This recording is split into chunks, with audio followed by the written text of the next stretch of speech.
আগামী জানুয়ারিতে ঢাকায় আসছে ফুটবল বিশ্বের সবচেয়ে কাঙ্ক্ষিত প্রতীক ফিফা বিশ্বকাপ ট্রফি। হ্যাঁ, ভুল শোনেননি, ঢাকাতেই প্রদর্শন করা হবে ফুটবলের এই সোনালী ইতিহাস।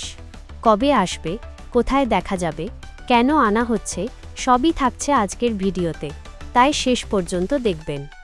বিশ্বকাপে খেলা এখনও বাংলাদেশের স্বপ্ন, তবে সম্প্রতি ভারতকে এশিয়ান কাপ বাছাইয়ে 1-0 গোলে হারিয়ে দেশের ফুটবল উন্মাদনা নতুন উচ্চতায়।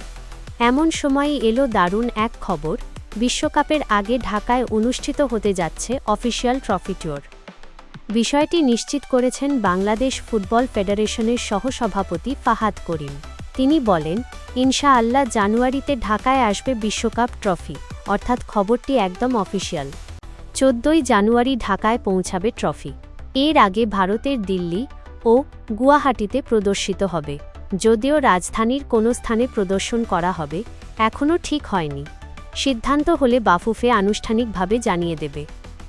এটাই প্রথম নয়, 2002, 2013 এবং 2022 বিশ্বকাপের আগেও ঢাকায় এসেছিল ট্রফি। 2022 সালের ট্যুরে ছিলেন 1998 বিশ্বকাপজয়ী ফ্রান্সের তারকা ক্রিস্তিয়ান কারেম্বু সহ ফিফার প্রতিনিধিরা। তখন ঢাকায় কনসার্ট সহ নানা আয়োজন হয়েছিল। জানেন কি, বিশ্বকাপজয়ী খেলোয়াড় এবং কোনো দেশের রাষ্ট্রপ্রধান ছাড়া এই ট্রফি স্পর্শ করার অনুমতি কারও নেই। তাই প্রদর্শনীতে দর্শকরা শুধু কাছ থেকে দেখতে পারবেন, তবে ছোঁয়া নয়। আগামী 11 জুন থেকে শুরু হবে 23তম ফিফা বিশ্বকাপ।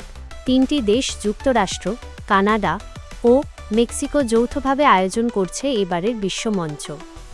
বাংলাদেশে ফুটবলের উন্মাদনা যেমন বাড়ছে, ঠিক তেমনই এই ট্রফি ট্যুর আমাদের স্বপ্নকে আরও জাগিয়ে তুলবে। আপনি কি ঢাকায় গিয়ে ট্রফি দেখতে চান? কমেন্টে জানান।